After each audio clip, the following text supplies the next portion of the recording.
You're listening to Revolution Radio, where it's 53 degrees, and I've got Joe Anunnaki on the phone. Hey, Joe, what would you like to hear? We are observing your Earth. I'm sorry, Joe, but we can't... And we'd like to make... sorry, Joe, but... a contact with you. Collision Course.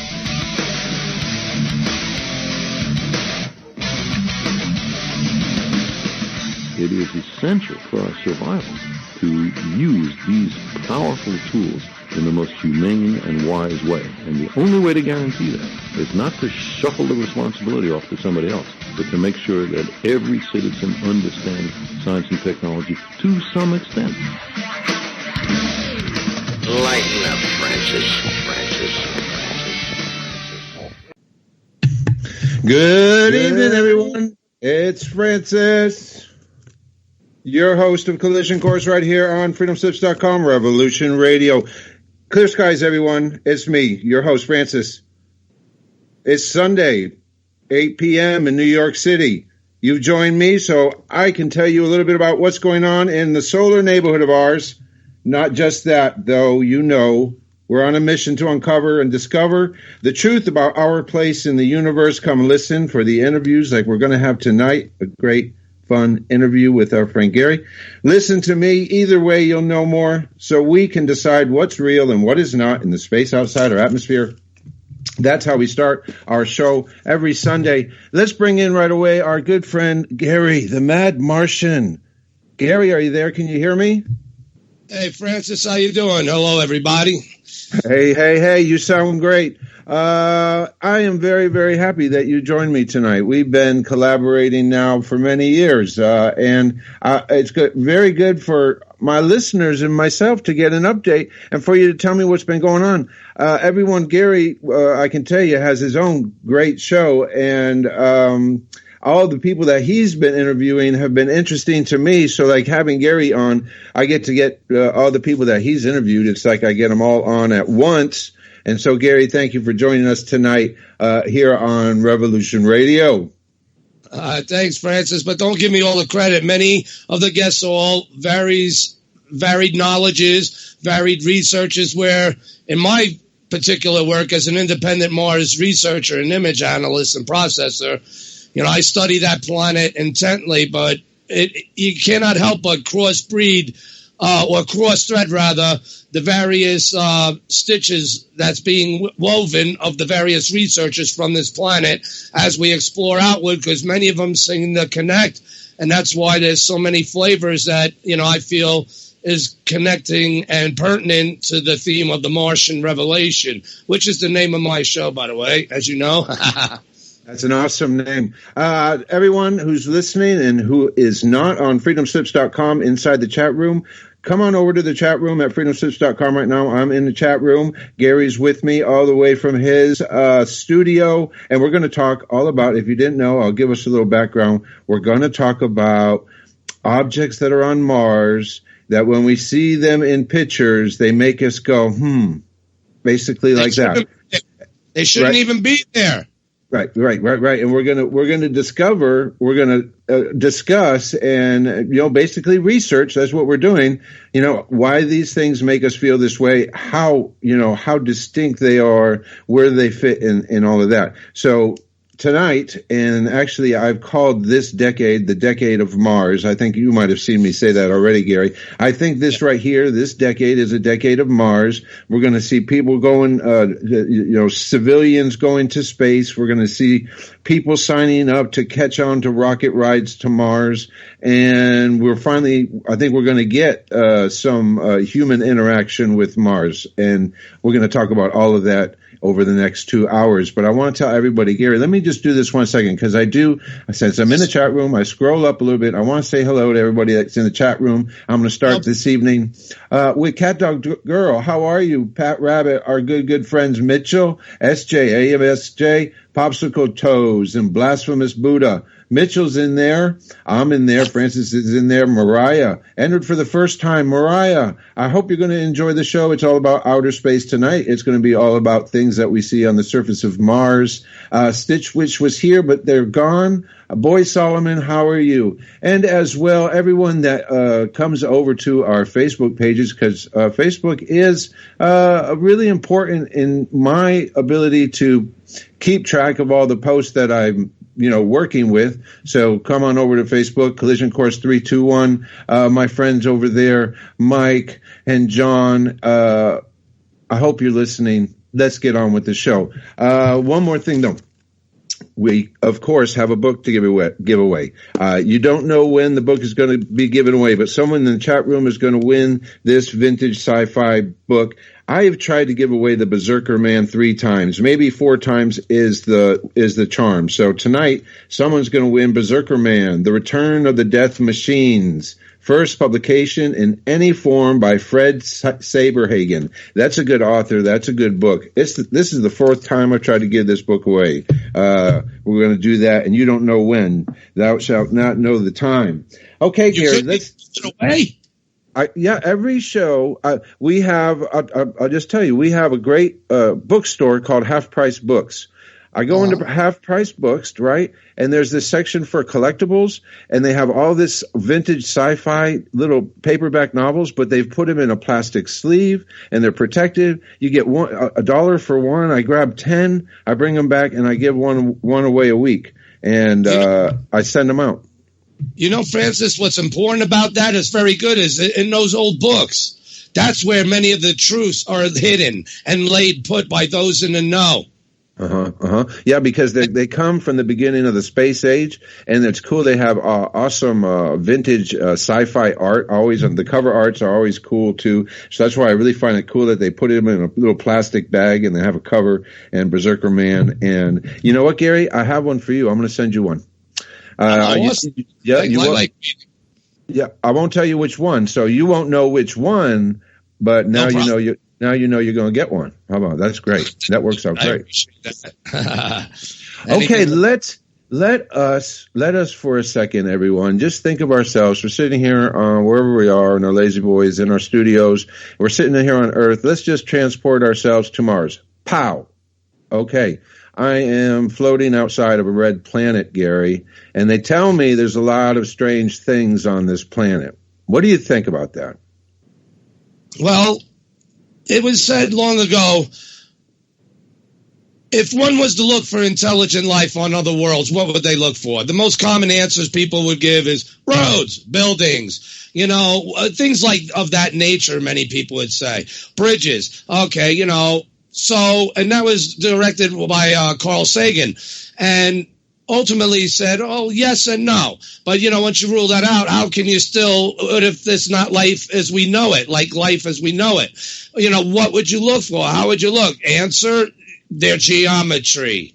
They would lay down their geometry as their structures or whatever else they do. And where it comes to Mars, in my opinion, now I'll say this right off the bat, since 1998, I see Mars as artistically sculpted on an entire planetary scale. Yes, artistically sculpted on an entire planetary scale.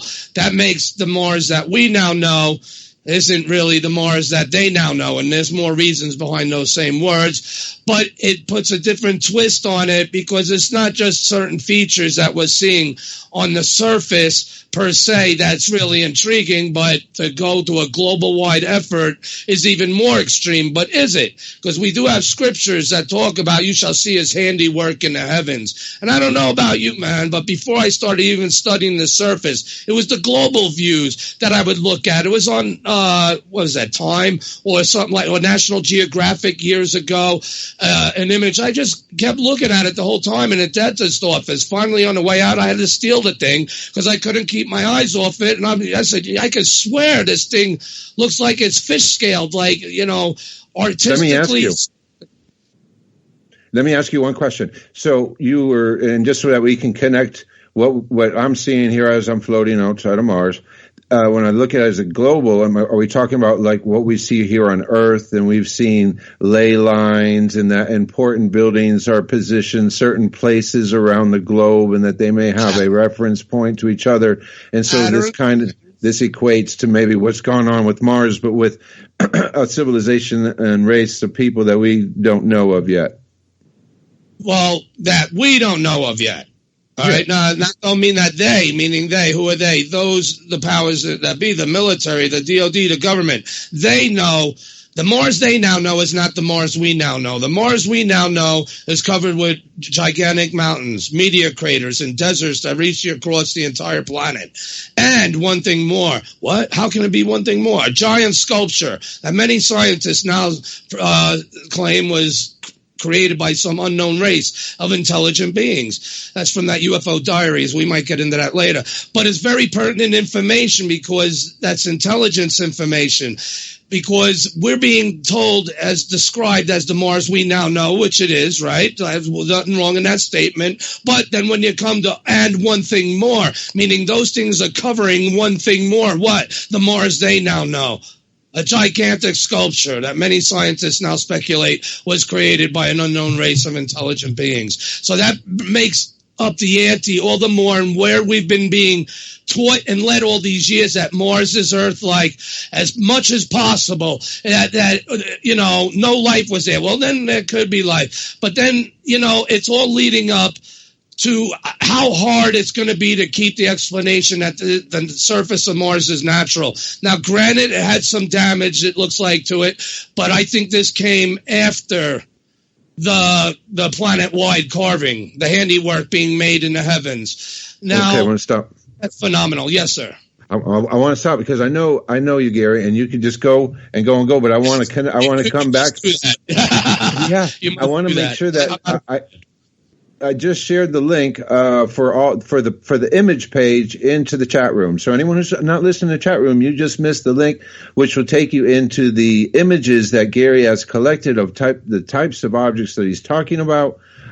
What he was alluding to, and not alluding to, what he was speaking of is our government, our agencies who are space related, have more knowledge than we do.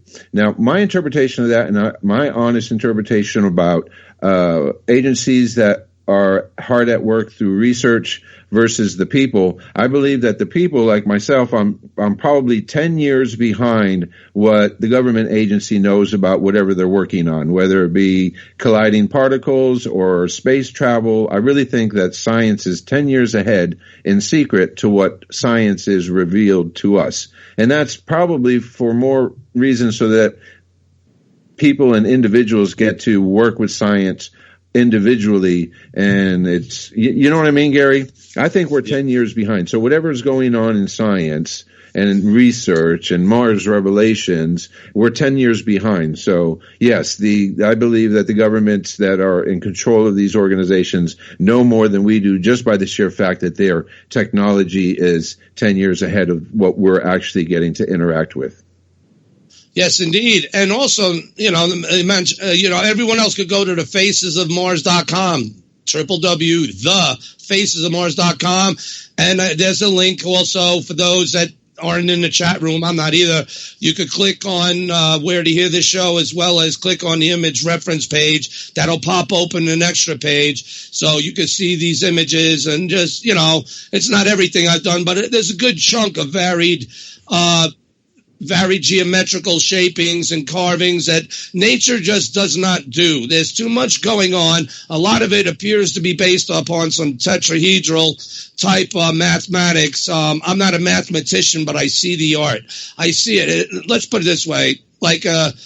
What we're missing a lot is the colors. The colors would bring out the tattoo more. But basically the tattoos of Mars, the artscapes. If it's far-fetched to go global wide, I can understand for some of you people. That's why I'm crazy, say, amongst other reasons. But the thing is that I'm not crazy, and what is in the data, and what I base my words off of is in the data that I call out of these images that were provided.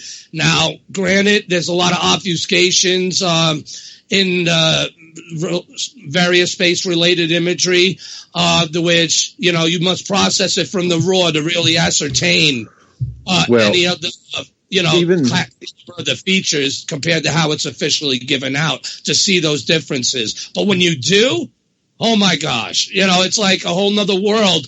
Most people fly right by over many features if they even look at all. But when you do, it's got to be valuable to bring it out to the best amount of quality as possible for the person that just goes by. They all got lives, Well, we have to think again. Compare it to Earth. Some of the oldest, most famous pyramids were discovered by archaeologists.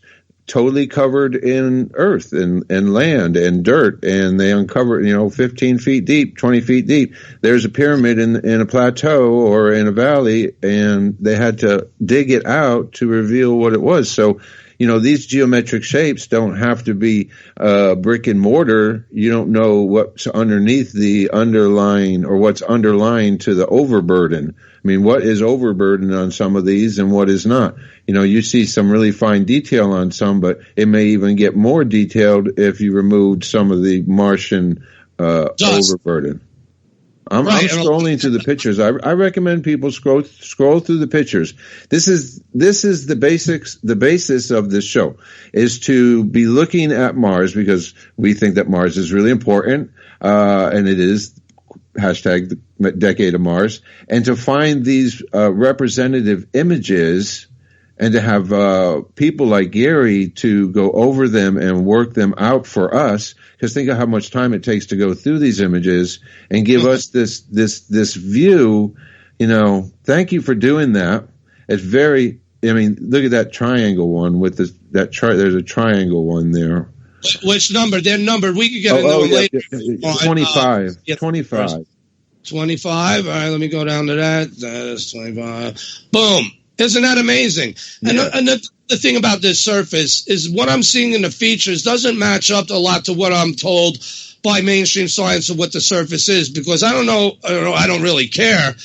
I'm seeing metal. I'm seeing a metallic surface, features that are carved, features continue on from features, and in the way that it weaves in, like pewter. You ever see those pewter sculptures? Kind of like that, but think of on a worldwide scale, and if that's too big again, think more a mile, 2 miles, 5 miles, 10, a hemisphere. You got to open your mind to the eyes of what you see, not of what you're told, because what you see is going to obviously conflict with everything that you've been taught, because we're not seeing features here that could be made by any type of wind erosion, as the fact that it is now known that the winds on Mars aren't even strong enough to carve anything, let alone geometrical shapes and structures miles wide. They do have consistency in sizes. Many of the ones I focus on within 2 miles by 2 miles, a mile and a half by a mile. They're huge. They're not like the size of a mobile home or your house or even a street. It's like, oh my gosh, and it booms at you, and then you're still taken in the shape of whatever that just doesn't look right. And when you consider the size, it's implicating, and that obviously is part of the Martian revelation of the truths of the Mars, that they now know that we're coming to a time now where we're going to have to be told, because as you know, Francis, the Decade of Mars, this is the age and the Decade of the Martian revelation, because now we have a Space Force. And the Space Force's mission, according to Vice President Mike Pence, if you look at the top of that page, you'll see the face of Cydonia. That's 7813. I didn't bother 35A72. That's the famous shadow one, blah, blah, blah. But this is how it looks when it's cleaned up. Under that, you can see more recent views. My processing from the MRO raw, the face. And under that, you can see this over-contrasted, grayed out, featureless thing that NASA puts out as from that image of the one above it that I processed. What's wrong with this picture? Why does it take someone like me to bring out the details when how they're providing it? Look, you can't see none of those details of the face. It's all white. You know what I mean? You just can't. If you don't believe me, click on the image. It'll pull up the page. You tell me. You'll have to figure out how to process from the raw and do it and show what it's supposed to show. And it's supposed to be the people's camera. Where's the data quality acts? Hey, let me ask you something. The face. President Mike Pence said that we were going to put American boots. He didn't say the Chinese or an international collaboration effort. We're going to put American boots on the face of Mars. Boom. And that was part of the push in the very, very fast created in the public Space Force. Hey. So I found it interesting today. Can we step it back a little bit? Because let's start. Yes. Let's talk a little bit about this Cydonia, this place called Cydonia, because I think if Cydonia takes us back a little bit toward the beginning, and I'm going to do that because wouldn't you know it, Gary, as I bought, as I go to the half-price bookstore and I buy books to give away at Collision Course, and we still have The Berserker Man by Fred Saberhagen to give away yet. Man. I bought this book, and this book is the Handy Space Answer Book. And what did I find on it, Gary? I found the Cydonia face of Mars on it, and it took me right back to the beginning, or where you say, or let me ask you the question, because if you scroll all the way down to the bottom of the page, we get to what I'm talking about, where the face of Mars shows up in a TV program. Right. And is that the point where this all kicks off? Yes, maybe. Not that that hasn't been there for a long time. You mean on that video, UFO Diaries, on my page you're talking about? Yeah. Mm-hmm. If you scroll all the way down there, you'll see that an image from that show is here, a couple of them, and it shows where the face of Mars is a picture put on the pin board there. You know what I'm talking about. Right. Now, that was taken by Viking. Again, Viking was from 1976 to I believe 81 or 82. Now, in that time frame, we got, obviously, the face of Cydonia put forth to us. People get misconceived about the real truth of the matter. It was the Soviets that pushed it around the world first. They had a Xerox copy, and the government had to come up with their own public story of representing that face. And there's a whole long story behind that, but I'll just say, now, if you look at those images, yeah, you'll see the face of Cydonia there in an image, but then you'll see something else nearby them. Other faces that was taken from the same time frame that has not been released in the public purview. Dr. John Brandenburg already attested to the validity and reality of these potentialities of being real, of these other faces we never got to see, because he also said that at the end of the Viking missions, the Vikings were dipping down closer to the surface, and they were trying to acquire everything that they can before it totally went kaplunk, which is understandable, and that they may have wanted to visit other sites or get better looks at some other images, and that these images may, in fact, he believes are them. Now, there's many questions raised by them, because in this video, we have both of a person we know. I really don't want to spend too much time, but I'll give you a little bit of interest on this. If you watch that video there, it's only 22 minutes long. More than a third of, you'll see the guy who has helped push the famous face of Mars for all these years, Richard C. Hoagland, and is based off his work. Now, this is a video from the early 90s, which, remember, at that time, videos had to deal with any of these issues, even UFOs. They always had the giggle factors applied, or even dominating, the way you got maybe little glimpses of truth. There was none of that in this video for that particular time. And so I was like, okay, when I seen it, I was already a part of Enterprise mission for years. Hoagland, we were close. I'm like, I said to him. Yeah, right. But here's the thing. I had this disc anonymously mailed to me in 2003. I sat on it for 3 years, didn't even show my own dying mother, or even when she died. I gave no one a hint or a clue, definitely not Enterprise, until June 1st, 2006. So I go to Enterprise. I wasn't just some person, that crept out of under a hole of the rock, maybe this subject that he thought would never be brought up, but that was the place to bring it. Why? I happened to be under his wing. He's like a dad to me, remember? So I had to present it there, and I didn't give no accusations. In fact, he encouraged an investigation. The problem, long story short, people, I did the follow-ups. I did the investigation. He was just too swamped and present. Why? He's part of the swamp that controlled all this. Now I could put it together down through time. Future proves past. Boy, who do I sound like there? Q? But anyway, so they were both on my show. Charles E. Selye, Grizzly Adams Productions. Lee Eric Shackelford wrote many screenwriter shows for Star Trek Next Generation. Big Hollywood heavy hitters, let's just say that. But, Francis, I'm sure you're aware and familiar with Charles Selye, Grizzly Adams Productions. Now, they came on this show, and, it was a big thing. Remember, Hoagland encouraged investigation until after they said this. These images came from Richard Hoagland. Why would you guys be needing them from us? Huh.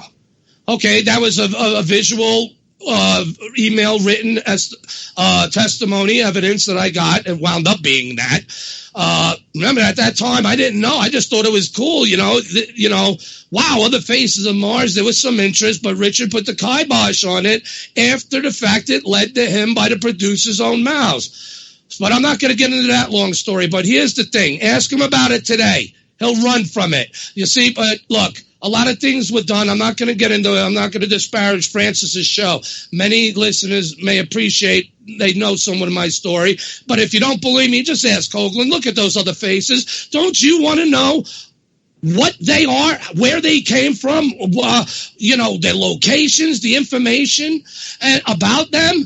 And many people pay them, and these people are others just to withhold this. What's in the video he's in.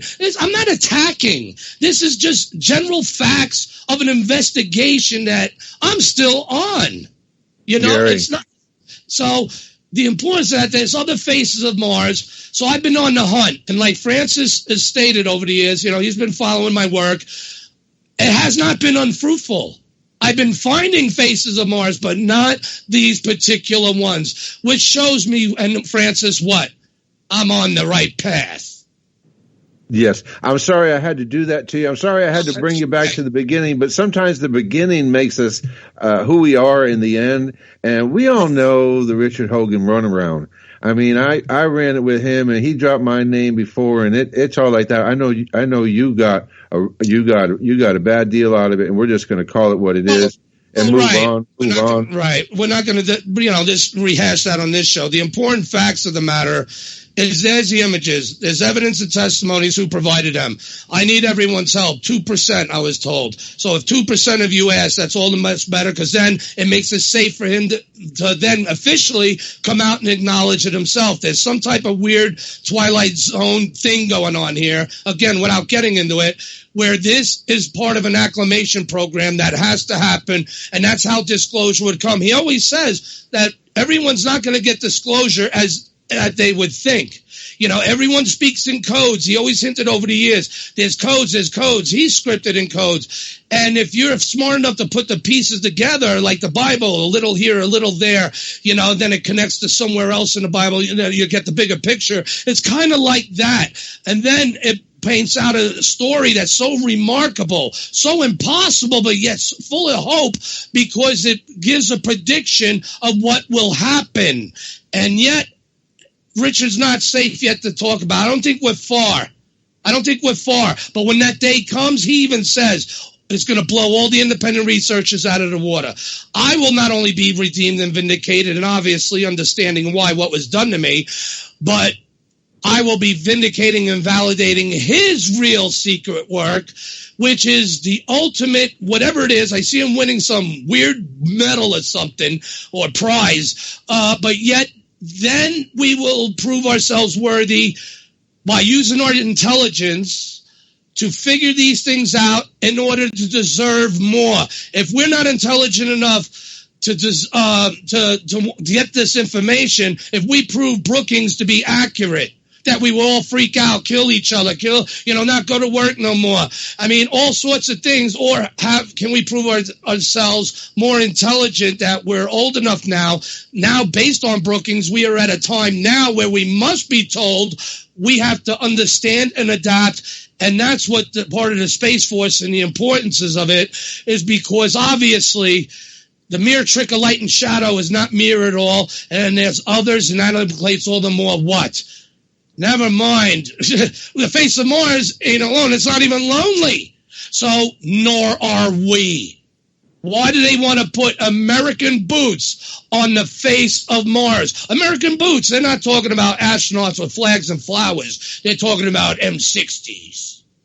Boots, military, Space Force. And you can't make this crap up. I mean, listeners to my show at least tolerate me and are following me and others. But, let's start that trek on this one, because Francis is a big part of helping make our fate in the future. And I feel that more than anything. And I'm not just blowing smoke. Only time will tell the validity of my words. No, Gary, I totally, what's great about you is you have a great delivery that doesn't predict or dictate what a person should do. Okay, which is very important in what we do here when we get on air and we're talking to the people about the things we love, and that's basically what we're doing. And you have a great delivery, and people can come and they can look, and what will happen is they'll become intrigued. And intrigue leads and fires up the curiosity. And when curiosity gets involved, then the brain really starts working. And now your brain is working in a researcher's mode, in a scientist mode. And now you're looking at pictures more critically and analytically, and you're having thoughts and considering notions, because that's what you should be doing. Astronomy, planetary astronomy, whether it's on Mars, whether it's on Earth, Saturn, Jupiter, whether it's floating somewhere in between, we're all looking at these things, and we have to be happy to live in the life point of view of the scientists, the intrigue of discovery, the interest of learning, of failure, and then at the end maybe some success at something that you're trying to do. So, and having this attitude of not predicting how someone should feel about it, right? And that's the best way to be. You come out with your information honestly and openly. I'm hearing you here today, and I'm loving every second of it. And we can go to the page. And I don't want to disparage your show, but you know how I can get. But I just kind of alluded to it. You're not toned down, but it is right in the pocket. I guess that's what you would say. It's right in the pocket. I'm balancing. And you must, because, again, when you look at these features, you said some very important things there. Those are all Brookings related, too, of what people, how they will be affected, and then the itch will be there. They'll want to look at more. But then it might freak them out, and, they'll go through the fear stage. But you cannot just hide from under a rock. You can't find nothing if you're not looking for it. But so if there's stuff out there to be found, and you got the adventure spirit in you, there's treasure in them Dar Hills, man. Well, definitely. And knows it. And it's going to come to light, and I was thinking as you were speaking that as this Elon Musk process goes through, because you can't stop it now. You won't stop it. So whether it be boots on the ground first, it's going to be somebody in a big shiny rocket ship on its way out there. And the closer we get to that, and the more numbers that we get. I mean, I read an article that Elon wants to put 1 million people on Mars. And though that may not seem reasonable, he's talking about launching 3 rockets a day, like over a number of years. That would make it reasonable, wouldn't it?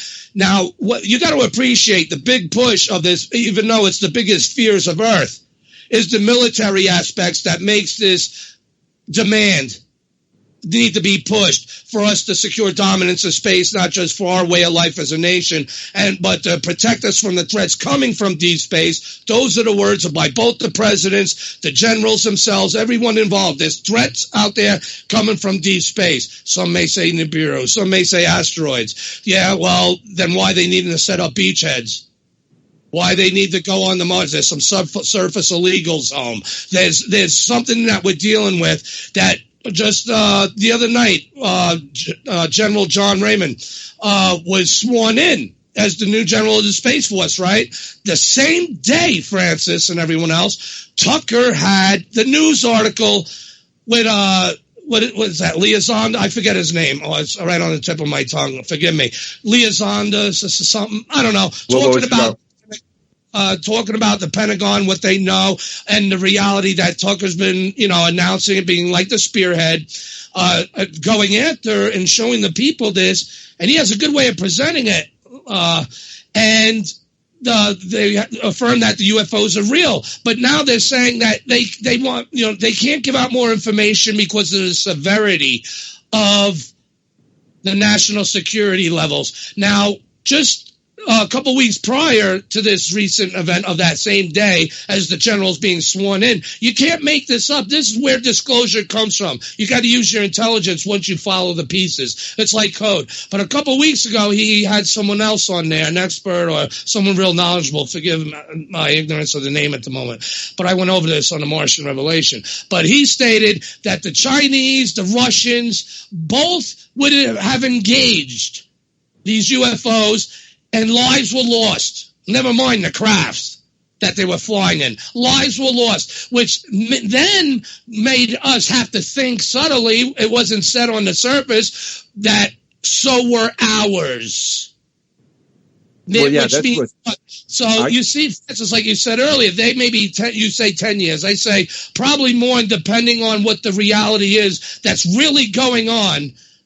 The threat coming from deep space is real. If there's a secret space program already, it can't be secret anymore because now they need many more boots. They need yours. Yeah, well, I did read the report of the Russians and the Chinese losing lives, which is Russian and Chinese lives, to UFAs, unidentified flying.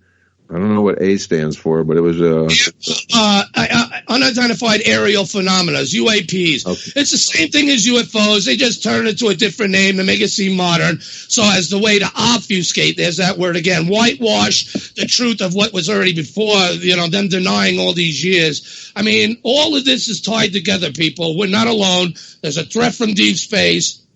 And by the mugs that I see up there is that face of Cydonia, again, on the top of the show image reference page. That thing is not a human face like some, and someone else whose name don't need to be mentioned. We already did. He always says it's a human face. No, it's not. It looks more saurian.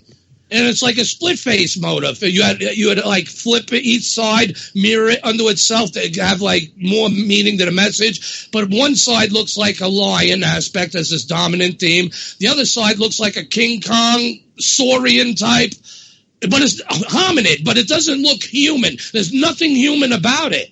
And like I always said, Francis and everyone else, looking at these images, I'm saying was created and designed by higher than human intelligence. Well, let me ask you this. Ask this? No, let me ask you this. Because I want to go back to those pictures in that darn video, because we have the one that we normally look at as the one in Cydonia, which is the face, and it's pretty empty. Pictures. And then there's the one that's by the mountain range, right? This is the one that we don't know where that one is, right? That's UFO Diaries. You said to me once, and I mistook you wrong. Forgive my ignorance, Francis, back then when you first had me on. You said that video was just so hard to watch it drove you crazy. Why? Because it's moving around a lot, right? Well, think about this. What happens in UFOs when you visualize them camera in the sky with a camera? They're moving. You have to stabilize everything. So these UFOs, UFO Diaries, they're unidentified facial objects, but they're also flying by. So UFOs, unidentified flying objects, could still apply. In order to say, hey, what did I just see? I do like we would do with anything else, like to try to you work with the film, let's say of the UFO. You have to stabilize it by grabbing the various scenes to stable it in a picture and grab the scene. Boom, that's what I did here. Lo and behold, it also matches up with the script, which is also part of a code and a validation under it as a working model. But I won't get into that now, but I have to throw that out. So these unidentified flying objects, they were done like that on purpose, Francis, because they knew that most people would not see it. And then when most people did see it, thanks to me helping them see it, most would not say anything, especially after the witnesses testified of who provided them. Enough said. Yeah, well, at the same time as this was all coming about, because this was a while ago when it was first coming out, I had my own stuff going on. So it was all fitting together that there was just some underlying information that was reaching the public and was just intended to never be answered correctly. And in the case of when I see a picture, I'm a picture. Unless you solve the riddle. Yeah. There's riddles. You see sphinxes in those pictures, right? Think of this as what I'm describing. And this is what I was confirmed by Lee Eric Shackelford. Yes, this is what Chuck loves to do. You know, what's really going on behind this? Everything behind the surface of things that we could see. This is something he loved doing. He described how they set it up and everything, and that it was scripted for everyone because they had to adhere to the script, because the script is important to how to follow this video and to see this code and get the secret information. Now, I'm not the smartest guy in the world, but I'm not the stupidest. But the catalyst was that I had the balls enough to see him, let alone to ask about him and to keep investigating, because that's what he taught me to do. That's all I'm going to say. And I'm not, you know, it's not personal and all that, though there's personal stuff's involved. I'm still trying to fulfill the original investigation I was set upon to do, or I wouldn't even be worthy of sitting in the chair of what I'm trying to do and create with my show, which was destroyed, but it is back now under my control. But wherever it goes, it goes. But I have belief and faith that I'm going to pan out in this. He will be redeemed. He will have his legacy back. I will validate his work because I need him to validate mine. I got a working model. Without a working model, I'm just talking crazy. We should have a show one night on the working model. Let's go back to where you want to go. But I just want to let everyone know, not take that video lightly. Well, for sure, because it sets a whole chain of events into motion, and when you happen to be a part or a chain in the link, or a link in the chain of what's being set in motion, it definitely affects you more than others. When I first saw the video, it affected me, and it definitely, because what I was going to say is I'm a picture guy. When I was dealing with Nibiru Planet X 10 years ago, pictures could prove a point very easily. You know, those were pictures that I took myself. So you have to be careful that when you're looking at pictures that you don't fool yourself of their validity or not. But you want to at least get an opportunity to discuss the validity of the images or not. How do you get validity, Francis, unless you do an investigation? You know, you're not going to get validity just from looking at these images. We get validity, okay, they're there, but now we got outside testimonies, things that connect to it, that gives us more information, that keeps pointing us to someone that they get answers from, that doesn't want to provide them. So what we need is those images to look at, and that someone with the knowledge of them, not just with the knowledge, but with the images too, because that's what I have to have in my hands to determine the validity of the images, as well as who's providing the data for it, the ancillary. You know what I'm saying. All the things that's needed to help us locate these. I had someone else tell me once, that's on the inside, I can't mention his name. When I showed him these years ago, he laughed, and he's on the inside. Believe it. He's on the inside. And he laughed. He goes, no, notice there's many craters, Gary. There's craters everywhere. Well, that fits with UFO Diaries, the second opening line. The planet Mars we now know is covered. It tells us what it's covered by and what it's surrounding, a giant sculpture, the artistic planet. Now, this is what's weird. This thing was scripted, Mr. Cellier said, entirely in 1990. Scripted. Now, mind you, 93, when the video was put out, Mars Observer had just happened. So if this was entirely scripted in 90, and he wanted me to get that in my head, that means they had to have some foresight to see the outcome of the Mars Observer that was lost precisely at 6 p.m. many years ago, and giving us this information down through time for us to figure out that the enormity of the information, is it real? Scientists, I was told by Mr. Selle, usually require 3 sources. We have at least 3 new different faces of Mars with the hints of 2 or 3 others. Okay? Now, one of them I've found, by the way. But anyway, but not these major ones. So these images here represent something that cannot be shown. Now, this video, again, many of you will be like, well, I've been around. I've never seen this video. That's right. You know why? Because it aired in Germany and Russia. Now, get this. Why also would that be odd unless you consider the fact of the law that prohibits the showing on television or broadcasting of state secrets? Surely no intelligent life can survive there. Those images of intelligent life that surely survives there, that put them there inside a Masonic lodge in Salt Lake City to be seen down through time. And to answer for something that I didn't even start conceiving about until at least 1995, I got interested in Mars at the computer. That's when I really looked. It was at the dentist in 95 where I stole that book. And it was of a Viking Global image, but you could clearly, at least I could. Everyone else thinks I'm nuts. But pack them and smoke them. You'll see it. But I'm not lying there. But anyway, so it answers my theory, doesn't it, Francis? Again, remember, we're told in the second line, that not even 2 minutes in to that video, the planet Mars we now know is covered, wink, wink, cover up, is covered with gigantic mountains, meteor craters, and deserts that reach across the entire planet. And one thing more, how's the one thing more unless because it's already been covered? So we're being alluded to what's underneath the cover job as the Mars we now know, a giant sculpture, which is the Mars they now know. And these are evidences and bits of information that was not given to us due to their provocative nature, according to Dr. John Brandenburg. He's also the one who did the breakdown for the preliminary report of those UFO diaries faces. It's under those images, at least it should be, as a video too. You'll have to stop and read it and play as you go on. But it was crucial. Many years ago, he did not want to be known to this. It was only until last year on my show he gave permission to show that he was the author of it. And it's fair, it's balanced, and he's telling us all in our faces, pun intended, or no pun intended, but pun intended, that these are deep background that they used on this video. And he laughed all the more upon the hearing of Richard's connections to him. And then I'm not going to get into the rest, but it's very incredible of the data that I have in investigating them that shows me the potentialities of their reality. So, Francis, I guess to sum all that up, we need the actual images to determine whether they're fake or not.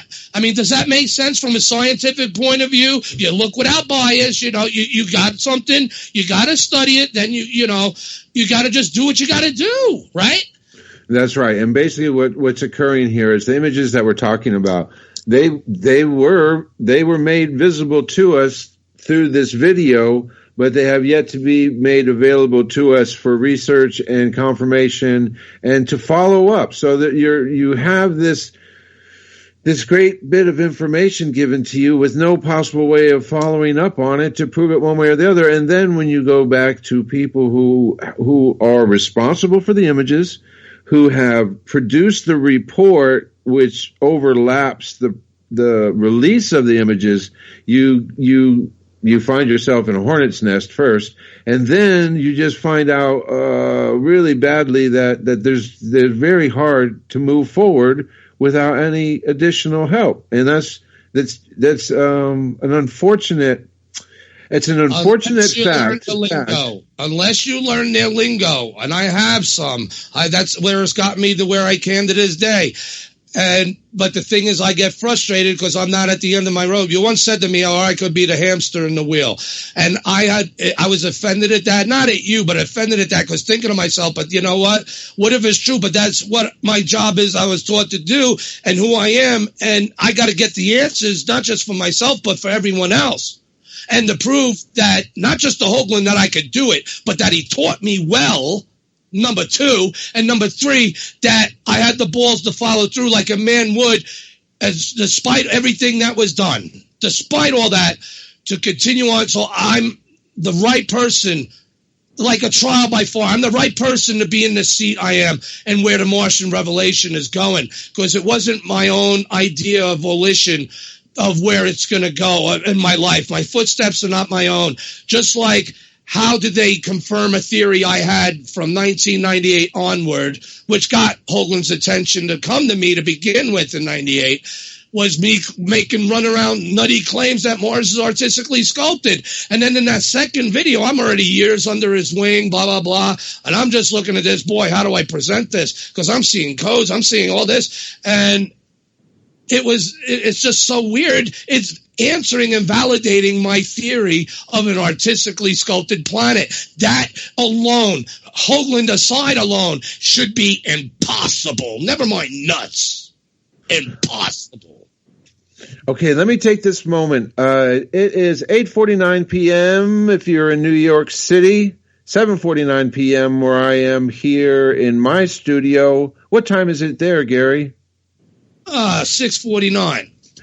Thank you, everyone, for listening to tonight's episode of Collision Course. We're going to be coming to the top of the hour. We'll begin a break somewhere around 7 minutes from now. I want everybody who's listening to us here on freedomsips.com or Revolution Radio at many of the streaming sites, come to freedomsips.com. This is the world's #1 listener-supported radio station. And we need our listeners to visit the station, freedomsips.com. Come in, support free speech. The station is a champion of free speech, gives me my voice. We bring Outer Space to you every Sunday from 8 to 10 p.m. Eastern Time. Every Sunday you get an interesting story coming in from the space outside our atmosphere. Tonight we're speaking with our good friend and collaborator, Gary the Mad Martian. He's telling us all about what he's seen on the surface of Mars.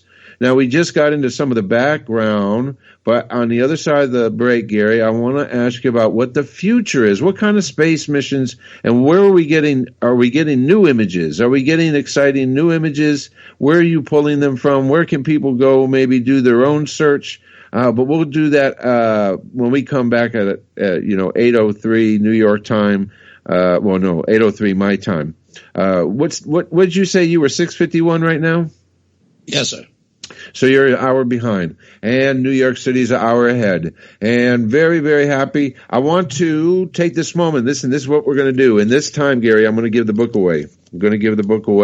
I'm going to combine the people in the chat room right now for freedomsips.com. Come on over to the chat room. I'm going to combine them with folks who liked a post over on Collision Course on Facebook. So we're going to go over to the Facebook page and go inside the like. We're going to say, hey to Bob, hey to Laos, Stone, Charles, Richard, Mike, Lynn, Mike again, Shannon, Jessica, and Midori. You went over there and loved that post. That post was when I gathered all the telescopes together that I'm going to bring out tomorrow. We're going to talk about that on the other side of the break as well. Once we talk more about Mars, we'll talk about what I've been getting myself into. And Gary, you'll stay with me as long as you want, and we'll talk about what's coming up. And so we had all those folks, and then we'll come back into the chat room. We're going to say, we see Pat Rabbit, we see Popsicle Toes, Seven's in there, Greenheart 1 and SJ, everybody's cool up in here. Boy Solomon, and the winner is, let's go ahead, Mariah. If you're still in here, Mariah, let me see, is she in here? No, I don't think she's in here. So I'm going to pick one who's in here. Let's try Greenheart 1. You won fun. You won Fred Saberhagen's Berserker Man. I'm going to send this to you, no charge. I put my email address in there a little bit ago, allwriter@gmail.com. Send an email with an address I can send. Berserker Man, first publication in any form.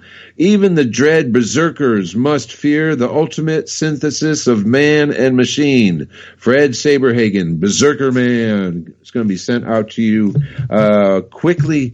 And that's for coming and enjoying freedomsips.com. That's for coming inside the chat room and enjoying the chat room and the listeners and the people who are in the chat room, listening to me and Gary have this great discussion about Mars, the Mars Revealer, the facesofmars.com. I've left the link. I'm going to drop that link one more time. This is the page with all the pictures. While we're on break, you can scroll down there and look all the pictures and see what we're talking about. We didn't nearly talk about everything that's in there, so you'll have enough pictures to look at for days. It'll have Gary's information. I'm going to put Gary's page in there. This has our show page on it, and you'll be able to follow Gary back and listen to his show every Saturday from 12 a.m. to 3 a.m. Eastern Time, Gary? Yes, sir. The Martian revelation is upon you. Yes, the Martian revelation is upon you every Saturday from 12 a.m. to 3 a.m. You can go to thefacesofmars.com and listen to it directly from a link on Faces of Mars. Gary is going to, of course, join us on the other side of the break. We're very happy that he came tonight. We already covered a good chunk of what we're talking about, because it's important to note that some of the features that we find in images on Mars are very interesting. Not only do we have what Gary speaks about it, but if you want to dive a little bit deeper, and we'll just give a little bit wider spread, there are some images that the Curiosity rovers, that the rovers have taken, and people have found things in these images like pottery and robot heads and all sorts of stuff, and a lot of snow. It's a lot of really intriguing, and you have to come to the picture with a not skeptical but an analytical mind, because our bodies are come DNA wise to recognize patterns, to see these things, to have them go off in our brain is exactly what they are. Our brains don't lie to ourselves. When we see the representation as it's presented to us, our brains are pretty unique computers that can do a lot of quick analyzation to give us reasonable responses to what we're looking at. And so what we're doing is we're looking at images and trying to have the best reasonable response that we can. Now, while some people don't see it the way we do, when we look at it this way, we wonder if we are getting the whole story. And if we're not getting the whole story, we know we're not getting the whole story because we have pictures that we can't get the real pictures from, and we can't do real research on, and we can't get coordinates, and we can't find out where they are. They're going to show us these images, and they're going to just leave them dead. And we can ask the people who produce the pictures, and they don't want to produce the pictures. And we can have people who say one thing and then do another. And so, Gary, I know it's 8:56 p.m. in New York City. We're going to break right now. So I'm going to have you go on radio silence until approximately 7:03 p.m. your time. I'll see you in a minute.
Mr. Rowe. I am the host of Reality Extraction on Revolution Radio at freedomslips.com. I utilize logic, intellect, and magic to methodically autonomize, vivisect, analyze, examine, study, scrutinize, and extract an essence of reality from a fog of illusion and confusion. You can find me on Studio B every Thursday at 1700 hours Pacific Time. That's 8 p.m. Eastern. No topic taboo, no subject too strange. I strive to take a neutral standpoint during the dissection of the topic at hand. That's Reality Extraction with Mr. Rowe on Revolution Radio.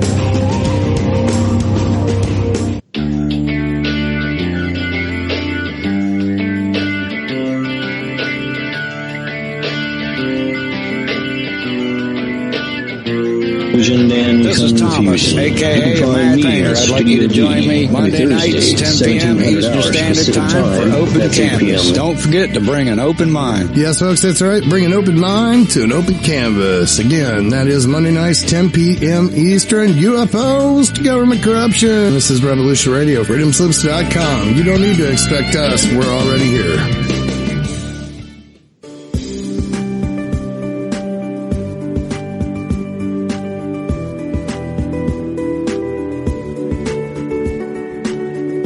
Transcending time and space, let us take you to the place inside your mind where thoughts divide and mysteries unwind. Join us every Monday evening right here on Revolution Radio at freedomslips.com from 8 to 10 p.m. Eastern Time.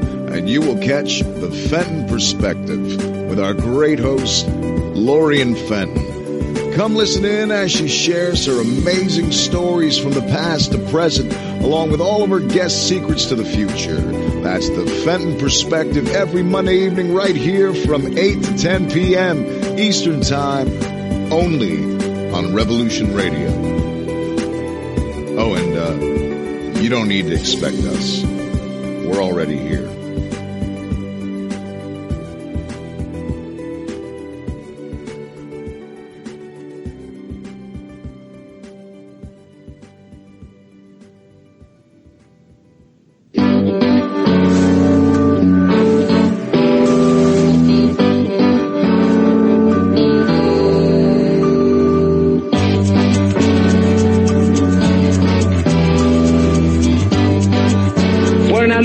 Syndicalist commune. We take it in turns to act as a sort of executive officer for the week. Yes. But all the decisions of that officer have to be ratified at a special bi-weekly meeting. Yes, I see. By a simple majority in the case of purely internal affairs. Be quiet. But by a 2/3 majority in the case of more... Be quiet. I order you to be quiet. Look, you stupid bastard, you've got no arms left. Yes, I have. Look. It's just a flesh wound. I don't believe I've seen such a display of courage, skill, nerve, grace, stupidity. I'll do you for that. Oh, what? Come here. What are you going to do, bleed on me? I'm invincible.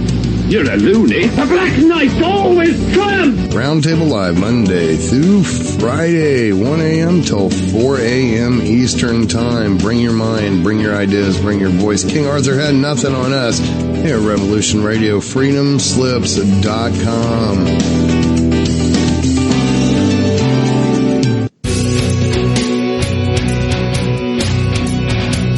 Thanks for listening while we took that short break here at Revolution Radio, freedomslips.com. And now we're going to get back to your host.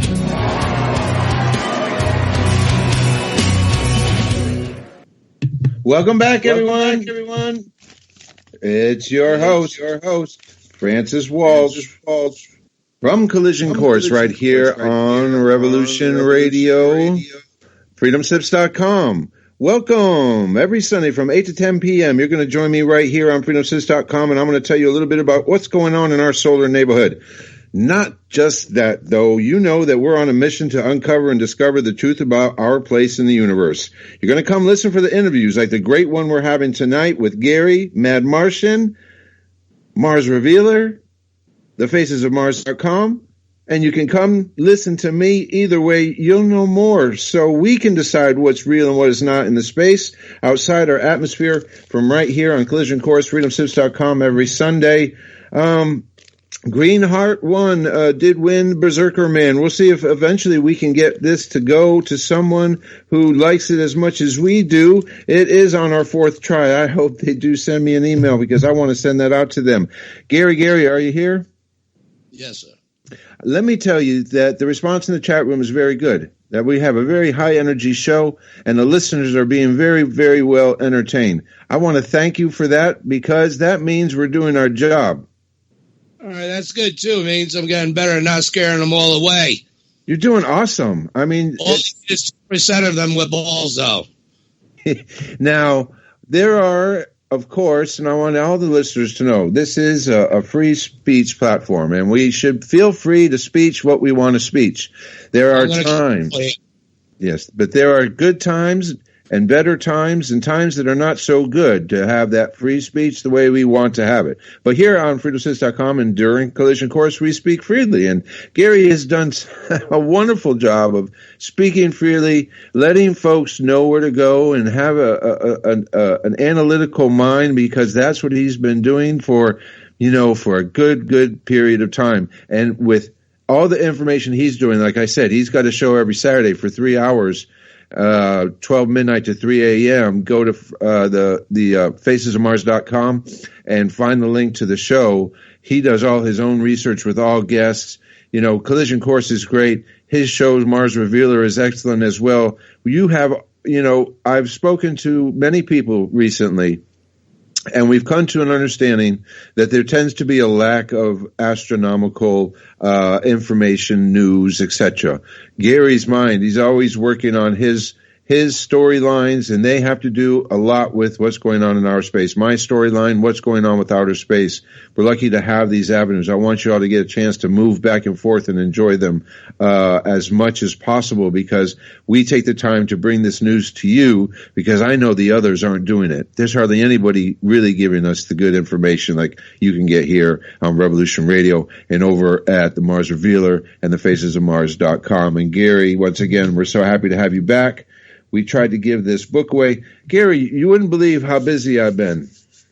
Well, it looks like you got a lot of telescopes going on. That's a lot of setting and looking. I would love looking, though. Oh, man, I can imagine the things you're seeing. I see some of the pictures you put forth, but it's not the same as just, being able to pack them and smoke them and sit there for hours and amongst all those different ones. Wow, the advantages you guys got. I mean, it's incredible. And you guys are backing up other astronomers, even mainstream ones, correct? Oh, yeah. We're doing work. We're doing work with NASA. We do work with the International Astronomical Union. We are research ready. Our eyes, if we are so inclined to go wherever we want to go. Now, if we have to look below the equator, then I would have to take a robotic telescope and rent a telescope out from Australia if something interesting was coming from below the equator. But as far as anything above the equator, we've got it covered, from horizon to horizon, and you can come. So people will say, well, that's great, but most of the time nothing's really happening. Well, let me tell you that the universe has a lot of things to show us. And all right. Yeah, and beautiful things. And so there's a mix of things going on right now. We have Collision Course is going to host their first live star show tomorrow here in my very own neighborhood with my very own neighbors. We're stepping out. We're bringing telescopes to the people, and we're letting them stick their eyes in our telescopes and they're going to let me tell them all about what's going on in space. We're going live, and it's very, very exciting. And there's some more things that you can see if you go over to the Facebook pages for Collision Course, as we're taking this live now. So we have the observatory in the Central Texas for remote viewing, for deep space objects, for comets, et cetera, et cetera. That observatory is connected to the nightskiesnetwork.com. You go to nightskiesnetwork.com, you can watch live astronomer feeds from their telescopes. I mean, we're plastered with astronomy right now, and we're loving every second of it. And it's great that we have the radio show to express that on. It's great that we are expressing that with people like you. Next week, did you hear that there's this curious thing going on with the star Betelgeuse right now, Gary? Oh, yeah, I've been hearing about it, but people are thinking that if it is going toward, blow up nova, I think, we might have some time. But if we happen to catch it, that's definitely a sign in the heavens to be worthy to take notice. I think it's incredible. And how close have you gotten? Well, let's look at it from one standpoint first. We're just going to look at it from the research standpoint from it, and from what information we have right now. For what information we have right now from articles and from academia, we know that the star Betelgeuse, which is the red supergiant star in the constellation Orion, at Orion's shoulder, has dimmed considerably, 20% dimmage, give or take, 20% dimmer than it was. And at the same time, I researched a little bit further back, and there was a Nobel Prize winner, a Dr. Towns, who spent 15 years looking at Betelgeuse, and Betelgeuse had shrunk in size 1% per year. So in the 15 years he watched Betelgeuse, it got 15% smaller. Now, to give a reference about how much is that is basically the orbit of Venus. So if we can picture our mind the size of the orbit of Venus, I know it's hard to do, but it's large. That's about how much Betelgeuse has shed in size. Okay, next thing. Betelgeuse is a variable star, a supergiant variable star. So we could be just witnessing the normal activity that is a little bit abnormal of a local star that is variable. Okay, so that's just unique in itself. That means they can fluctuate in the health lifespan of that body, of each particular sun body? Yes, in that type of star, it does have a variability of that type. How much that has been recorded and seen, this could be the first time we are recording and seeing this occur. But they say that with this type of star, it could do this. Now, the next thing is the lifespan. This type of star has a short lifespan. It burns up in 10 million years or so. They say it's at the end of its life already. So we have to look at what we're given. We have to look at that it's at the end of its lifespan, maybe 9 million years out of a 10 million year lifespan. It is lost 15% in size, probably more because those 15 years occurred 10 years ago, 15 years ago. It is dimmed 20%. Okay, so if we wanted to look at it normally, hey, this could probably be shrinking down, ready for a supernova. Okay, what happens when a supernova happens? Okay, what happens is a star stops burning hydrogen into helium, and it stops burning helium into carbon, and it all compresses into itself. In that process, the star sheds a lot of its outer shell, right? And that's how it shrinks, right? And then it gets dimmer because it's changing what material it's burning. But again, that could be just a process of its variability.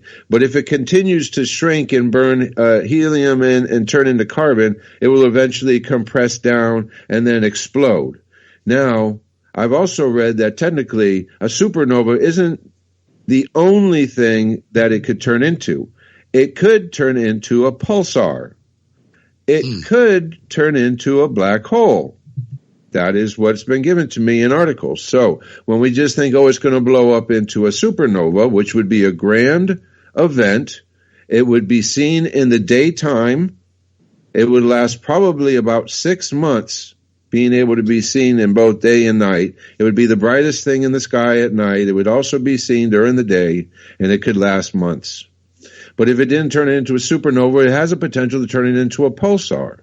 Now, a pulsar very close to us here, only 600 light years away, is not a very good thing, because a pulsar, if you can imagine, has jets coming out, what you may consider to be the top and the bottom, but it'll also be rotating very fast. So these jets will be extremely motion filled. And if those jets happen to be pointed in the wrong direction, they could be pointed at Earth, and eventually Earth could be affected by these pulsar. I wonder about orbiting planets that it might have. Think about that. Wouldn't that be an amazing place to have a probe? Yeah, it's 600 light years away. It's farther away than Proxima Centauri. I mean, our closest star, the one that we're looking at when humanity wants to look about going to another star, it's Proxima Centauri, and that is 4 light years away. That's our. And they discovered an exoplanet there too. So we already know where we're going when we get to be moving to another star system. We're going to Proxima Centauri and the newly discovered exoplanet over in that star system. And that's a cool star system because you actually have 3 stars that are involved. You have I don't know all their names, so forgive me, but just imagine that there are two big stars close by to each other. And then there's the third star, Proxima Centauri, which is like 10,000 AU away from the 2 big stars. And then around Proxima Centauri, there's an exoplanet. And really cool stuff. Really, really cool cutting information. But as far as Betelgeuse goes, this is where I was going. Next week on this show, I have the 2 astronomers from Villanova who were in the center of all this newly released information. They presented their paper to their journal about this dimming of Betelgeuse, and we're going to have them on the radio show next week, and they're going to get to tell us all about what they know. And that's why this show is another good reason, and why your show, I'm sure for you, is another great place, because we have an opportunity to go and send an email like you do for your guests and say, will you come on my show, please? And and it's great to have these guests come on. So anybody who's listening right now, next week's show is great. Please send their email. Yeah. I'll definitely listen next week. I advise others too. Yeah, it's going to be great. That's Dr. Ed Guinan and Richard Wasatonic from Villanova University astronomers who are going to talk to us about Betelgeuse, because I want to know about Betelgeuse, because I'll tell you that we have a 1 in 100,000 chance that it will go off today, and tomorrow it'll be the same. It'll be 1 out of 999,999 chance. It's kind of like that. How would it look after that, Francis? Let's say if it did go, it would definitely change the landmarks of the neighborhood, right? But what would we see? Would we see anything? And could the dimming be any potentialities of maybe what we can't see, what's causing the dimming, like moving asteroid fields or something like that? I'm sure of this, that it's not an exoplanet creating the dimming. When they find exoplanets, normally what they're doing is they're looking at a star, and the star will dim for a moment, right? And then it'll brighten it back up again, and it'll dim again, and it'll be repetitive. And then they're able to look a little bit deeper and recognize that there's a planet involved. Now, whether this star has things orbiting around it that we don't know about, it surely could, and it'll eventually destroy those things nearby. But other stars, there's really nothing in its neighborhood. Now, when we look at it in the night sky, as it is in Orion's constellation, it's going to be amazing when it becomes the backdrop to the constellation Orion, because there's really a bunch of other interesting things. There's M42, Orion's Great Nebula. There's the Horsehead Nebula and the Flame Nebula over in that general area as well. So it will outshine those things for a long time, but as it mellows out, it's going to become, that part of the sky is going to be very, very amazing in a million years, because eventually it will blow, and eventually it will calm down. But for it to blow in front of us, it's going to blow and be bright. It's not going to be, I don't think nowhere have I read that if you're looking at it when it blows off, you're going to go blind. You know what I mean? So, how far is it again? How far it is again? 400 light years? 600 light years away. 600, I think 600. If we do see it, we could be excited, but that happened 600 years ago from our perspective in time, right? Yeah, the light it would have happened 600 years ago. Exactly. Here's an interesting thing. I'm trying to say good night. I'm trying to say boa night. Boa night to one of our listeners, Taxi Kamum. Good night. This is what's interesting. Well, people say we won't be able to have a forewarning. Well, recent research has proven to us through all this new gravitational wave science, how we've been able to read gravitational waves that have come from major explosions far off in the universe. We've come to realize that these grand explosions first produce neutrinos. Neutrinos are a particular type of particle, and they're not affected by magnetism or electricity or gravity or even the Earth. When a neutrino hits you on the top of the head, it goes straight through your body, straight through the Earth, and keeps on going without any interruption, right? It's that type of particle. And in fact, the only way we know about these particles is we have these big sensors buried deep underground, like a mile or two underground, so that it slows the neutrino down just enough when it hits the sensor can pick it up. That's how sensitive and weird these neutrinos are. But they say that when it blows up, what should actually happen is we should get a burst of neutrinos. And if we get a burst of neutrinos from the general direction of Betelgeuse, that could signal that it's about to go off. So you may wake up in the morning and say, wow, science sensors from Chicago or Antarctica picked up a large amount of neutrinos. And then the next day you have Betelgeuse popping off. And that's probably how it'll go off. The bullet reaches you before you hear it. Yeah, it's kind of like that, because that type of particle, those neutrinos, they're like the I don't know how to say it. They're the untouchables. They just start, and they go in one direction, and they just keep on going, and they'll go through me, and they'll go through you. Now, are these the type of particles that were messed with our DNA? I believe, unfortunately, that our DNA is vulnerable to most space particles like this kind. Because our DNA is vulnerable to being broken up. You know what I mean? So this particle can come through and affect a certain portion of your body and affect some sort of DNA, like maybe in your bicep. It flew through your bicep and it affected some DNA in your bicep, and that can eventually, potentially affect you in the long run. There are other kind of rays, X-rays and gamma rays, that when they come through the atmosphere and they go through you, they just naturally, that's like getting X-rayed. X-ray, you're not supposed to get X-ray. You're not supposed to get that kind of radiation. That kind of radiation breaks down your DNA. That breakdown of your DNA turns into cancers and all sorts of terrible things. So, Betelgeuse is very interesting, and we're going to keep our eye on it, even if it takes 100,000 years until it blows up. We'll even ask scientists and astronomers, like we're going to have next week, about it and find out if we should be worried. It's not a worry thing. It's how beautiful would it really be if we were alive when it occurred? Because eventually someone will be alive and it will happen and they'll get the pleasure of seeing it themselves. Especially at a hopefully safe distance. Right. But like I said, if it does blow up in the sky, night sky, whatever, I have not heard that you can't look at it. So, I'm like, I want to be out at night. I want it to be perfectly clear. I want to have my camera on, and I want it to explode. That's where I'm at. You know what I mean, Gary? It's like, if it's going to blow up, it has to be perfect. Right. Yeah, indeed, especially while we're alive to catch it. And that'll be very valuable information, that's for sure. More ways than one for now, as well as reference in the future, too.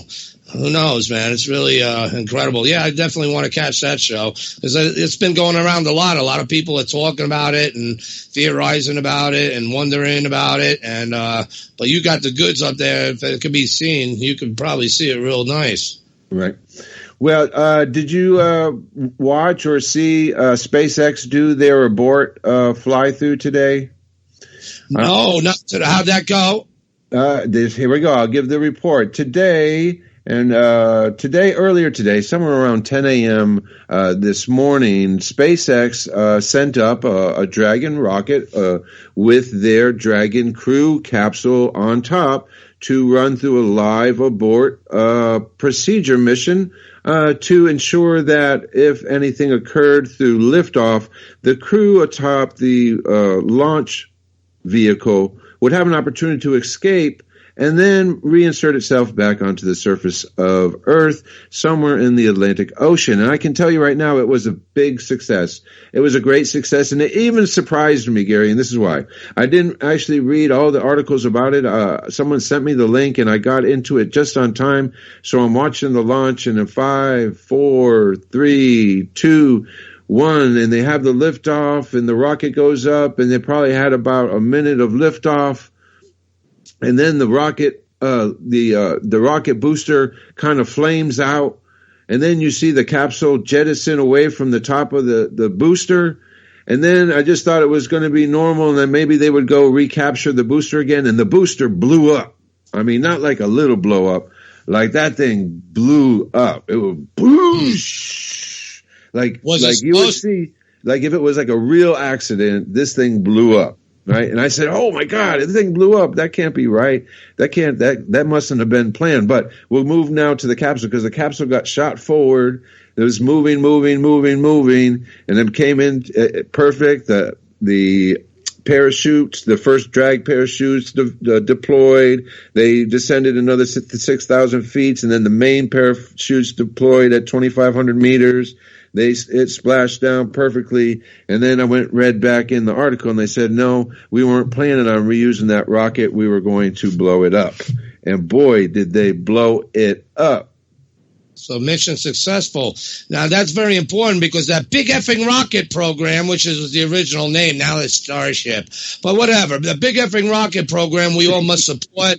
NASA feels poked in the chest, and they've been poked in the chest. Look where Elon Musk is building his other one. Notice he builds them right outside. Talk about nuts. I mean, and I mean nuts in the good way, because this is what we need to be supporting. This is what the government needs. He's got the vision that can make the reality, since we have another chance with our nation now, or in another timeline, don't worry about it, I'm not getting into that now, but we can secure it by making our fate, and we need to help him to make our fate, especially, thank God, we have him here in this nation, and not China or somewhere else, you know what I'm saying? And again, it's the military aspect that makes this all the more, in a way, grateful that this is going on, because this is what spurs us and can spur us all as Americans to all have jobs. This space program, and if it could go where it could go, because for a military train out there, you're going to need a civilian train, like the Old West and others, you know what I mean? And the military goes first, secures everything, does everything, then the public goes following, and we got to have all these things done. How? Not just on a few rocket ships that sends 3 or 4 astronauts up at a time by Artemis. It's a waste of time. I mean, Elon Musk, like Trump said, we could bypass Mars, the moon altogether. Fine, the moon has benefits. We could be doing things conjointly and simultaneously, because the vision that we really need, 1,000 rocket ships minimum, and 100 each one people, 100 people with 150 tons cargo to go along with them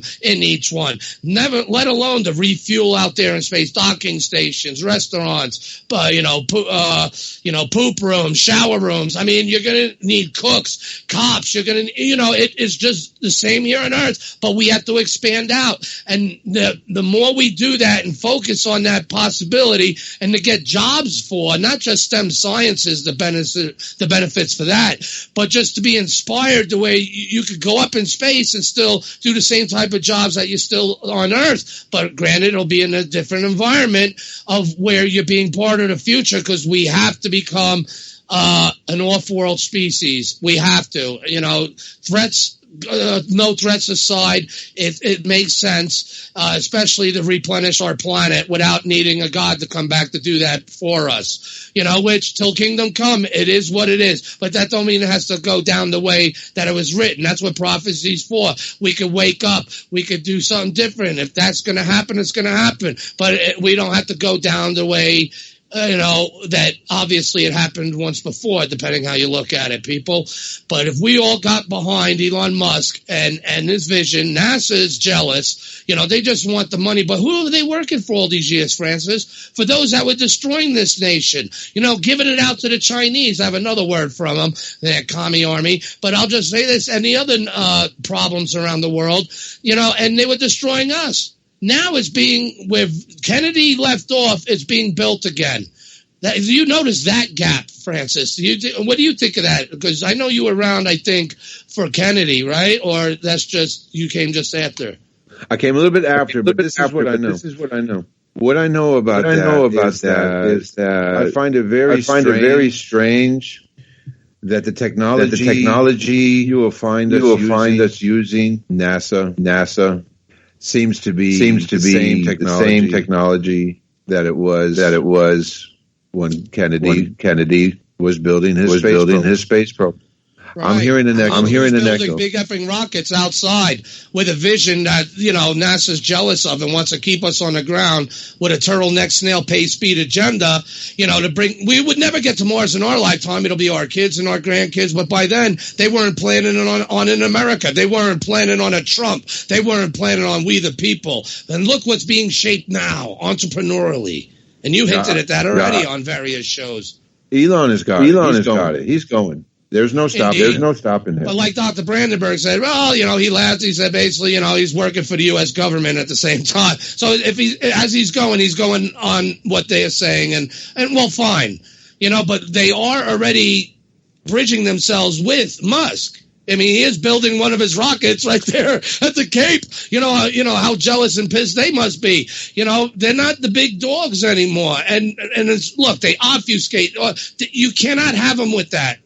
This is something totally different where we the people could really have a say and have a place and learn the real knowledges of what we're going to have to learn and be acclimated to and that word disclosure about, You know, I mean, all these things happen together. The UFO bones connected to the Mars bone and other bones. I mean, but, you know, you can't have people just going up there having a bunch of heart attacks, not when you need many boots. That takes disclosures. If there is a secret space program, they need many more boots. And, you know, Brandenburg is like said, he predicts within 3 years, Trump will at least come on TV and say, hey, we found a dead civilization. You know, I mean, it's good. But yeah, let's answer for Dr. Gil Levin and release experiments that detected life at both sites in 76. Let's answer that question too. But, you know, understanding how these, like you see in these images of why they're being real slow on that. But now we're coming to a time when we must be told. Notice how UFOs are becoming more and more accepted and known about. UAPs, sorry, you know. I mean, but now General Mark Milley, I'll shut up. In 2016, he is now the chairman of the Joint Chiefs of Staff. Now, right? As of a month or two ago. In 2016, he said to a graduating class of cadets and officers on the East Coast somewhere, forgive my ignorance, if the 20th century, you know, the early 1900s were complex, and so was the 60s, blah, blah, blah. And the year of 2016, the year he said this, is incredibly complex. And what the soldiers, we're going to go out there in the world as soldiers to lead and to fight the future wars and stuff. And he says that they're going to be dealing with terrorists. Okay, we already are, and that's a no-brainer at this point. All right. Hybrid armies, little green men. Now, when it came to question time, not one of them asked him about that. That was the most incredible. If I was an officer there, but I was told upon asking, why do you think no one asked? Well, someone said common sense. They were probably briefed before this speech not to ask anything about that. Instead, ask about, hey, your life, sir. You know, what inspired your life? Never mind, hybrid armies, little green men, please elaborate. You know, what are you getting me into? You know, I mean, so that's very compelling. And who he is now.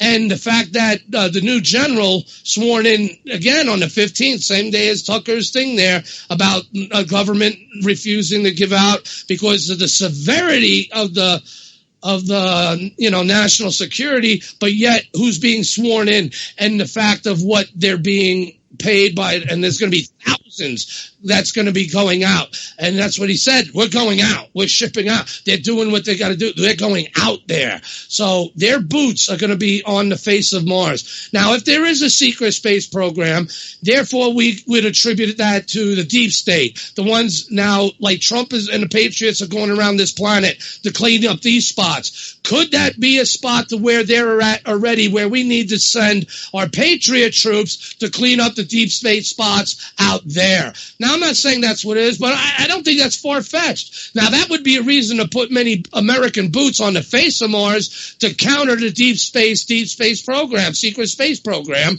to where now, well, there's going to be exposed if they're bringing in now the public boots. You know, there's a lot of disclosures that need to come out. So the future, it looks bleak for war, but at the same time, as high as hopes are where any of our imaginations. Francis, you mentioned earlier about like having the technology we do now. What we're getting to see now is compared to the people's lives who've passed in the past, could only dream of. We are in a unique position, and to take that position and inspire us to where I got to get to Mars before I croak. There's reasons why I want to go there. I'm not going to get into that now. I'm on the hunt for some things, and I think it's there, one of them.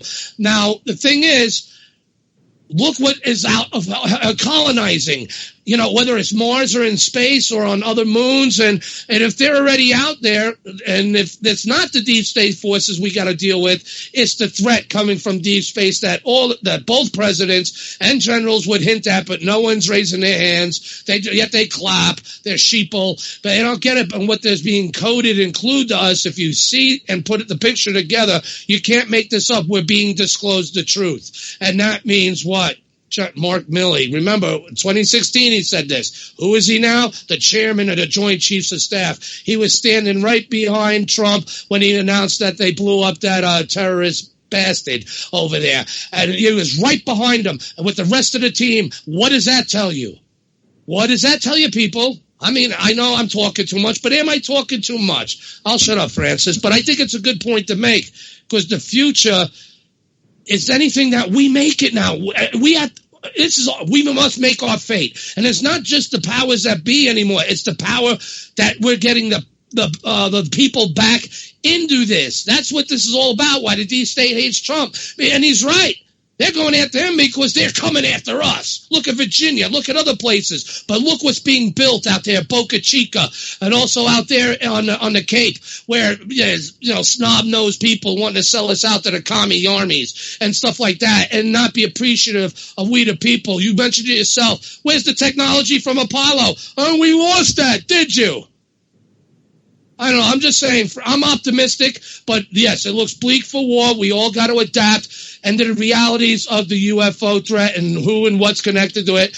Either way, we have a right to know. I think we will adapt. There will be some Brookings-like scenarios with any given civilization or how those things apply onto us in dealing with artifacts on other planets, like in Brookings, Mars, the Venus, and the Moon was specifically 3 that were mentioned. Lo and behold, look, a 1958 comic book by Kirby, The Face of Mars. The astronaut falls through the eye.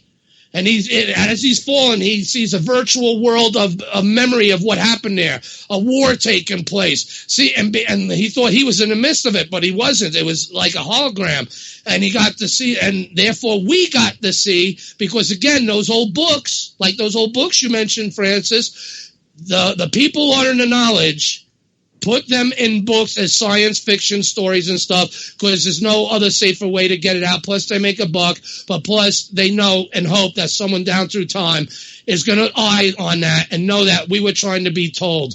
Now, I know that sounds crazy, but it's not. Just read those books, and I'm looking forward to whatever you send me, Francis, and I appreciate it. Even Berserker Man, if no one wants it. I mean, because, there's in these old books, that's where the truth is laid. And that's what I grew up with in comics, and the Star Trek age. I mean, it was primed for me to be doing what I'm doing now, to now inspire the youth that went another way because our nation did. But no, that ain't happening again.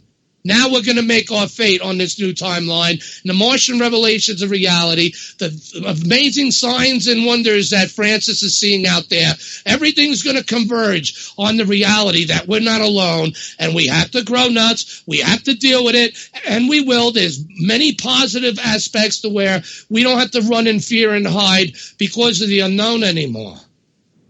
And I think that we are worth more than what others doing all this stuff to us over all these years, and even out there, supposedly from this planet and not from this planet, have tried to do to us and make us think of ourselves. I'm seeing a positive future, Francis, and it has to be. That's the vision, because that's where my life will begin. I have to help 2%. And on a planet-wide scale, that could be more than enough to make the changes needed for the vision where I feel like I'm being led, yet when my life will begin, once I'm done with what I'm doing now and trying to do. I know I sound crazy, but we'll see in time. We'll see in time. But support Elon Musk. He's very important. And join any way that you can to help support it. Because remember, every dollar, every million that was put into NASA over the years would always get a quadruple return. What happened to the returns? It didn't go back to we the people, did it? It didn't go to furthering our expansion into space, let alone low Earth orbit. Now all of that could be put to that, and it would be never ending, and the jobs would be joblessness could become real easy. You see the benefits of that potential reality. Yes, it's high up, but most people don't even look up. Well, you're going to have to now, because that's the new reality. And I think, Francis, you might at least agree to that. Please stop me from ranting, though. I do get passionate about this, and a lot I can say, but I don't want to do that to your show or your listeners. Gary. Oh, good. I don't have an echo. Oh, awesome. I thought I was going to have an echo. When you first started a few minutes ago, I had this echo. I said, oh, no, I'm going to come on. I'm going to have an echo again. No, I want to ask you a question. Gary, you're awesome. Awesome. Everybody's enjoying your talk. You're interesting. You're inspiring. You're into it, which is what we need. We need people who are into what they're talking about, and not in a bad way. We we need sensible, reasonable people, and it's all come together. And so I want to ask you this question. Do you think when we have disclosure that these things that we're talking about come from Mars? Do they come from another planet? Do they come from one of our planets? Or are they coming from somewhere else? What is your opinion? The UFOs? It could potentially be all the above. We still don't know whatever happened on Mars, even though in the Vikings, like Dr. Brandenburg stated, they discovered the Xenon 129 in that year that you can only get by detonated, intelligently designed nuclear weaponry, not by any natural nuclear cataclysmic events, but only from weaponized weapons. So therefore, and then the same year they see a face that at least we get to see, known as the so-called mirror trick of light and shadow. I'm sure the eye was following them across the sky and they seen it. They were supposed to land Viking there. Did you know that in Cydonia? But they considered it, here's was their exact words, the land of the nasties. We're not landing there. So they decided to chance it in a rocky field of Planitia instead, because it was running out of juice. They had to land, but there was no way they were going to land at Cydonia. But the thing is, because, again, the nasties. What nasties? Francis, I think you know what that is. You know, of what now we can all look at and say, you know, those nasty, you know, those buggers down there that we now need to put American boots on, which we know is military, not flags and flowers, singing Kumbaya. They said American boots, not American, Chinese, Russian, Indian, and all these other collaborated efforts. No, it's something that has to be secured militarily. That brings up a lot of possibilities, and to fight a space force, secret space program, you know, or beings that whoever did Mars up like it did, if they're not indigenous, I say, in my opinion, that it was carved from above, or at least designed from above. I'm not that smart at this, but I know damn well, looking down, you know, someone designed this. They had the ability to come and go, so maybe they weren't indigenous. But maybe someone set up shop there, and someone else came there and did the whoop-de-doo on them. And maybe not just them. We just recently learned, and you on a new piece of news, well, this could be connecting. Venus has now been determined that it may have water. Wow, what happened? I thought it's boiling all the way at 850 degrees. Though the Russian probe that went down there imaged it, years ago? Remember, you might have seen that image, Francis? I didn't see no boiling. I saw a red haze like NASA does to their images. How do we know they didn't do something like that to mess with the color? I didn't see no boiling, though. But yet, click, it's gone. Oh, that's because it's so hot everything must have melted. Okay. All right, fine. But now we got, there could be still now water on the surface. And then there was the Silurian hypothesis that kind of attributes a connect to that. Now, if there was any advanced life, let's jump back to Mars. You could apply that to Venus, too, in that sense. Because, look, Mars was once known as dead. Now, there's evidence of water. God, it must have had something. You know, drip, drip, drip. Where's the water? Where's the water? All right. So now they could drill down and see if any industrial civilizations could have been there. It could be gone for eons, but its signature would be left in the strata over time. The plastics, fertilizers, things like that, at least of which we know of as industrialization, would leave some form of signature of that presence there in the past. That makes sense? This is what I know. This is what I heard, Gary. I heard that of all the pieces of equipment that they have sent to Mars, not one experiment or piece of equipment was designed to find biological life. Everything up there is for geology. Everything's up there for rock, etc., etc. One sensor, not anything is designed to pick up biological life. The next thing I want to speak to everybody as far as Mars goes. Amazing to me, being that I'm 52 years now, that over the last 5 years, it's come to my attention that at the northern cap of Mars is this humongous area of frozen liquid. Okay? Nobody can tell me that those images were released to us a long time ago. It's like all of this has just come about within a short period of time, y'all. But no, right. that large area of polar frozen material has been there for a long time. It just hasn't been shown to us in the way that it actually is represented. Now, they can't help but release the information because astronomers that are somewhere in between what I do and what the government does have been able to go out with their equipment and take these amazing pictures of Mars and show us that the northern poles and southern poles are covered in ice. And why are we thinking that we were just trying to find water on Mars? You can't help but see that there's water on Mars, both on the northern. For years, they kept trying to say it's frozen CO2. Okay, they can get away with that. But even on the Viking crest, which goes back to the issue of why they're not looking for life now, because they found it in 76. They didn't want us to know. Again, they found the eye following them across the sky. They found the others, like these faces that we're not seeing, that someone knows about that don't want to tell us because he's official Dr. Woohoo. So we have to make it safe for him. And we have the pyramids. We have the Xenon 129. We have the landers itself in the mornings where it reached a temperate, where, we could lay out with a shirt off, where in the mornings you see the dew and then it melts.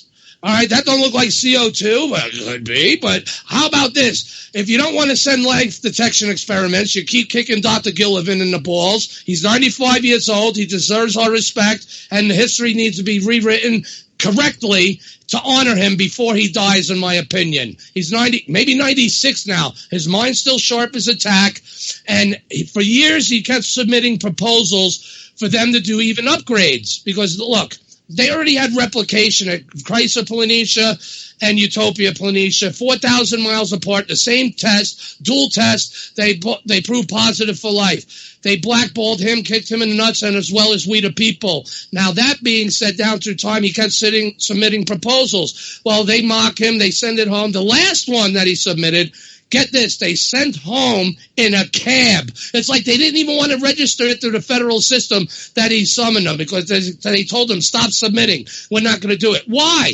They want to continue milking and bilking millions of dollars on this turtleneck snail pace speed agenda, because we know the ones who were paying them, the budget defenders, and they're not our friends. They're the traitors of this nation, of the swamp, where Hoagland was too swamped at present. That's why he can't talk about them. Prove me wrong. And not only that, why won't they do it? Ever since then, they went to a policy all these years. And Francis, you'll know I'm correct here.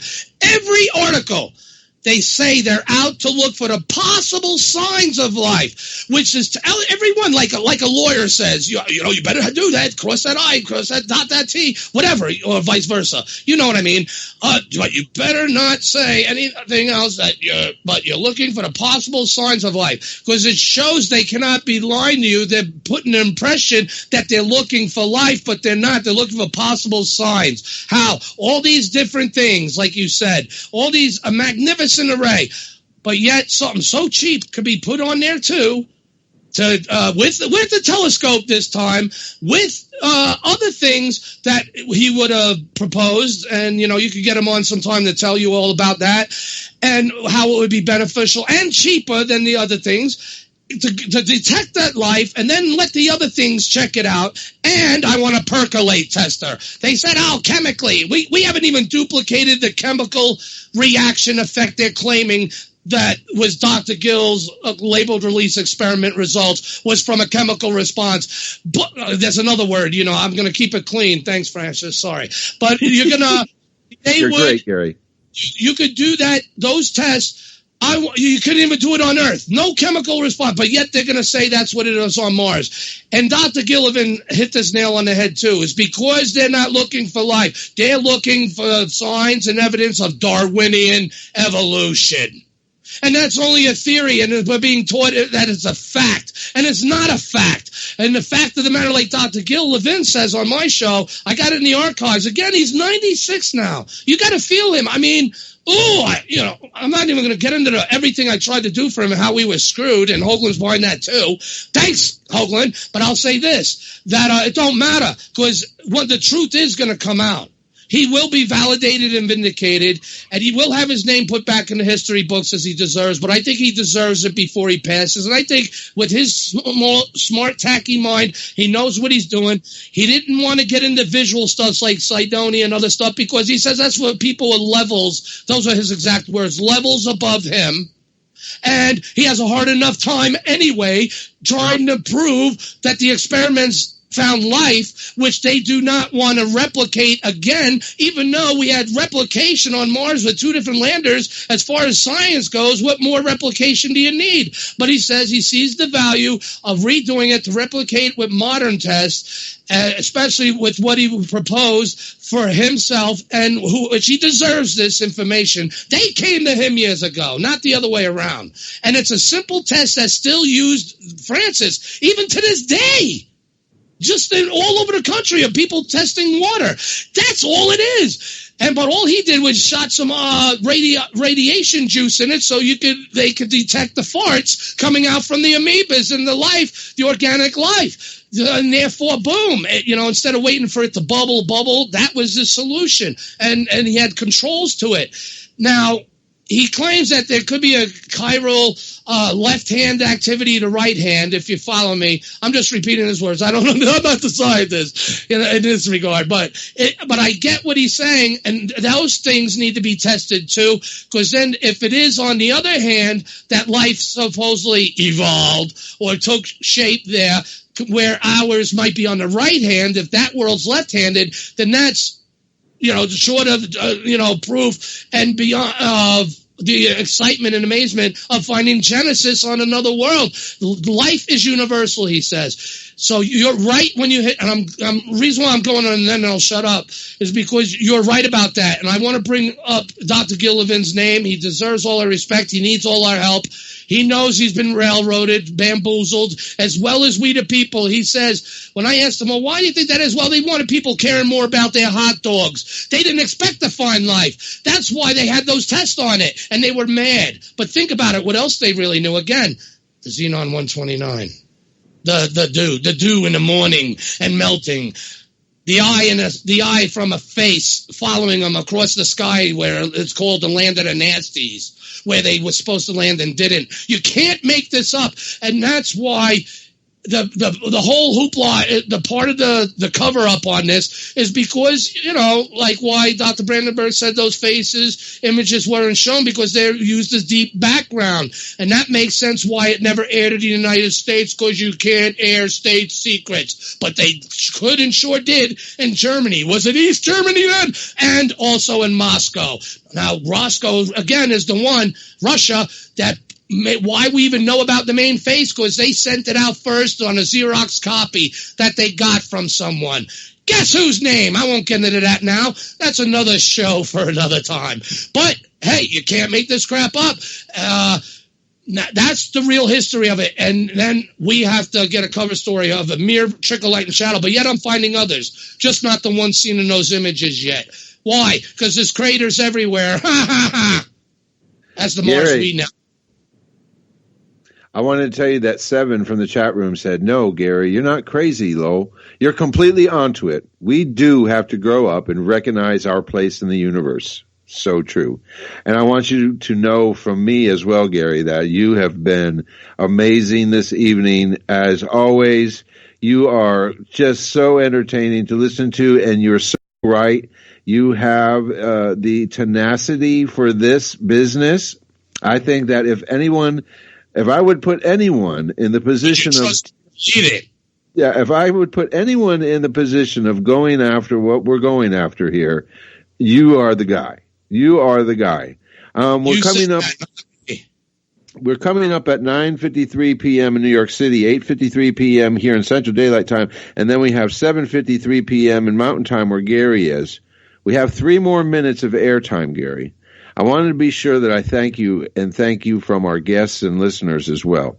Anyone who's listening right now, I want you to know that www.thefacesofmars.com is Gary's place. Go there and you'll be able to find links to his upcoming shows, which air every Saturday from midnight to 3 a.m. He has the Mars Revealer. He has page after page and image after image of what he's talking about, what he's interested in, and why he's continuing to go after the information. If we don't do it, somebody has to. Gary's the guy who's going to do it. We want to know. And we want to know before Elon Musk or the U.S. government get boots on the ground, because if they do, they'll be walking all over the good stuff, and they won't leave anything for us to see. So, Gary, for this last moment, is there anything that hits the top of the list that you want to tell people? Well, not to be scared. Look up. Expect the unexpected. We're not alone. Love. We're on a war footing. And I would just say, not be scared. Be encouraged. Because our lives, and as well as this nation, can change, and we could have a stable nation until kingdom come. And it don't have to go down the way that it was predicted. That's why predictions are given. Look at Nineveh. And the guy who God sent there was pissed off at God because it didn't go down the way he said that would happen. Well, he's like, well, that wasn't the point. You warned them and they changed. So that tells us that our fate we could make from the fate that was already had and steered. And we're on the new timeline now. I'm crazy, but that don't matter. What matters is now is our reality on this timeline and what you people help do with it. That's why I just need 2% of you, as whether it's just in these states or worldwide. I shall achieve my goal because that's when my life will begin. A good way to leave this then is with this word, encouragement. I encourage you, Gary. I encourage the listeners to encourage Gary. I encourage the listeners and Gary to encourage me. And I will encourage others, especially tomorrow during the first Collision Course live star show here in the Wildwood at Oakcrest neighborhood. If you're listening from the Wildwood at Oakcrest neighborhood, thank you for listening tonight. I'm going to see you tomorrow afternoon. Gary, I encourage you to keep on. Gary, I love you. We've been good friends for a long time, and I love you very much. I'm going to reach out. I'm going to send your book your way. Now, we'll see if somebody claims Berserker Man. If nobody claims Berserker Man, you'll get Berserker Man. But if somebody claims that I still have cool books, I'm going to send you one, connect with you that way. You know how much I enjoy your friendship and our camaraderie and collaboration. But right now, everyone, it's the end of the show. Until next week, right now, Revolution Radio Collision Course is coming to an end. Until next week, goodbye. And just remember, the Martian revelations upon you all now. Goodbye. Bye.